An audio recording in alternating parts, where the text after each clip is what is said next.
Greetings and salutations, and welcome to MTG Burgeoning, your channel for all things magic. In today's video, we are going to update and upgrade our Kaalia of the Vast EDH deck.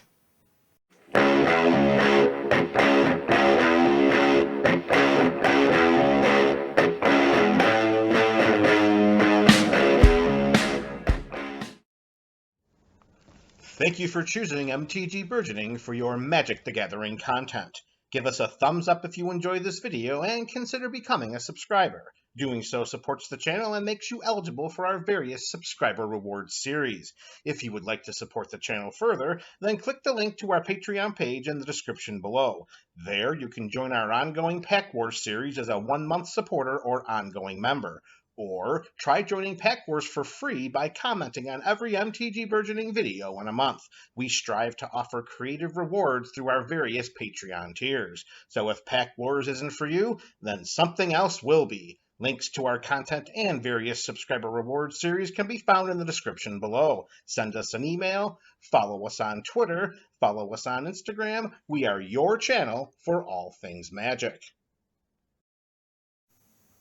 What's up, MTGBC? That is the MTG Burgeoning community. Welcome back to another installment of the Up and Up series. Today, it's time to update and upgrade Kaalia of the Vast. With the recent release of Battle for Baldur's Gate, there sure are a lot of choice options when it comes to updating our vengeful human cleric.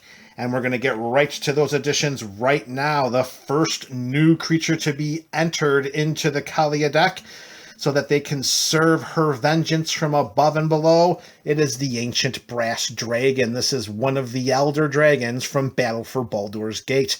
It's a 7/6 flyer for 5 and 2 black mana. More often than not, we won't be paying the 5 and 2 black because we're going to cheat it into play either with Kaalia's attack trigger or some other effect. And whenever Ancient Brass Dragon deals combat damage to a player, we will roll a d20.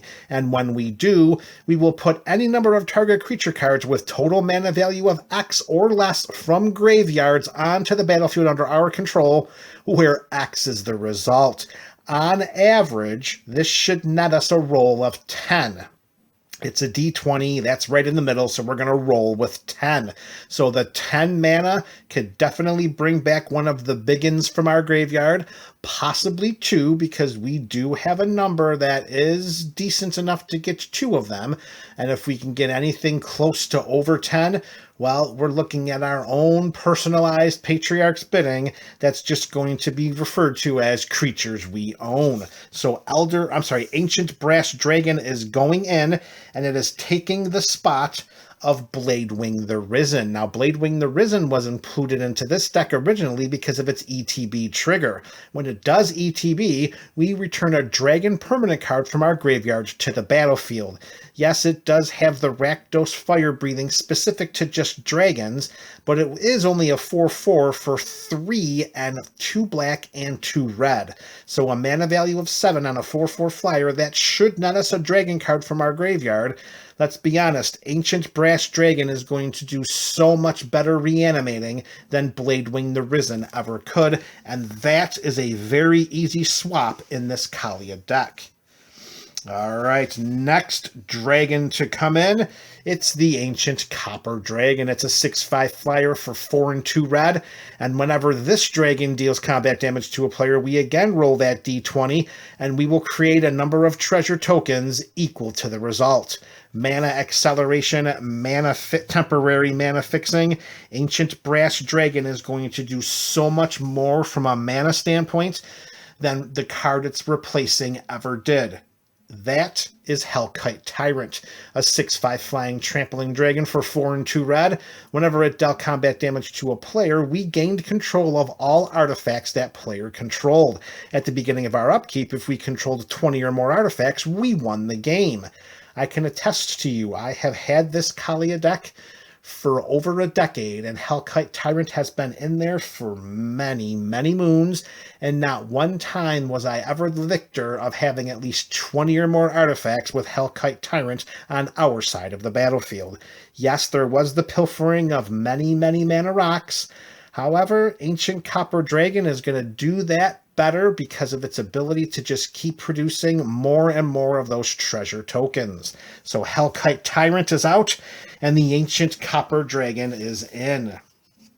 Our next edition, Ancient Gold Dragon, a whopping 7/10. That's right, MTGBC, a 7/10 flying dragon for 5 and 2 white mana. Whenever Ancient Gold Dragon deals combat damage to a player, we roll a d20, and then we will create a number of 1/1 blue fairy dragon creature tokens with flying equal to the results. So again, if we just average a roll of 10, we're creating 10/10/1/1 flyers. That should spell certain doom very quickly at the EDH table, as long as we can get this massive 7/10 to connect with combat damage. Taking the spot away with Ancient Gold Dragon, we are taking out Ryusei the Falling Star. It's a 5/5 dragon with flying for 5 and a red, and when it dies, it deals 5 damage to each creature without flying. Every creature in this deck, with the exception of one, the Master of Cruelties, has flying.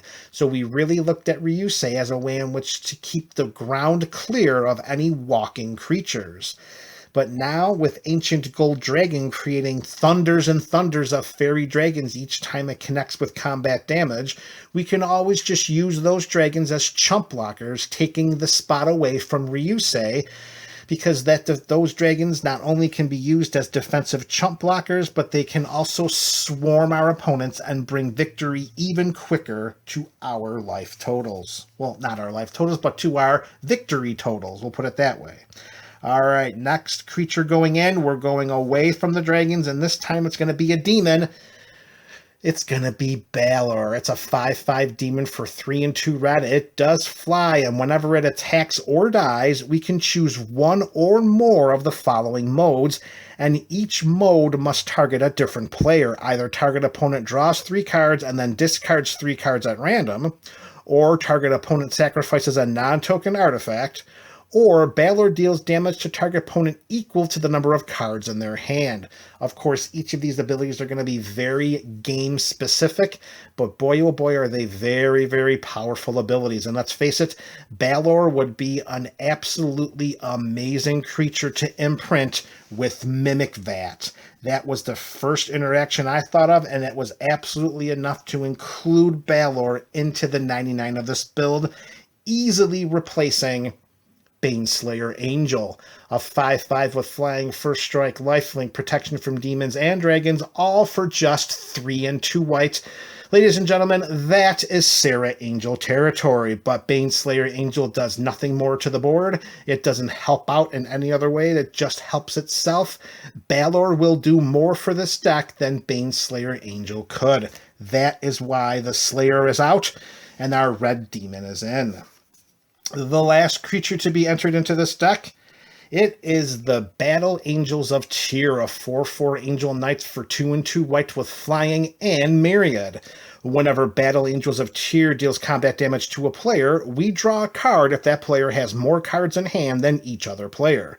We create a treasure token if that player controls more lands than each other player, and then we gain 3 life if that player has more life than each other player. And of course, Myriad means that whenever this creature attacks, we create a token copy of that creature tapped and attacking, and then attacking each opponent we control, and then those tokens are exiled at the end of our turn. Now, for Battle Angels of Tyr, it will not trigger when put onto the battlefield with Kaalia's ability. But for just 2 and 2 white, we could just hard cast this creature, send it into combat, create the Myriad tokens, and as long as we don't have the most cards in our hand, as long as we don't have the most lands in our possession, and as long as we don't have the most life, Battle Angels of Tyr are going to benefit us with some of those additional abilities. Being replaced by Battle Angels of Tyr, it is Thunder Dragon. It's a 5/5 flyer for 5 and 2 red. Then when it ETBs, it deals 3 damage to each creature without flying. This definitely helps to clear the board of any tokens or little tribal decks.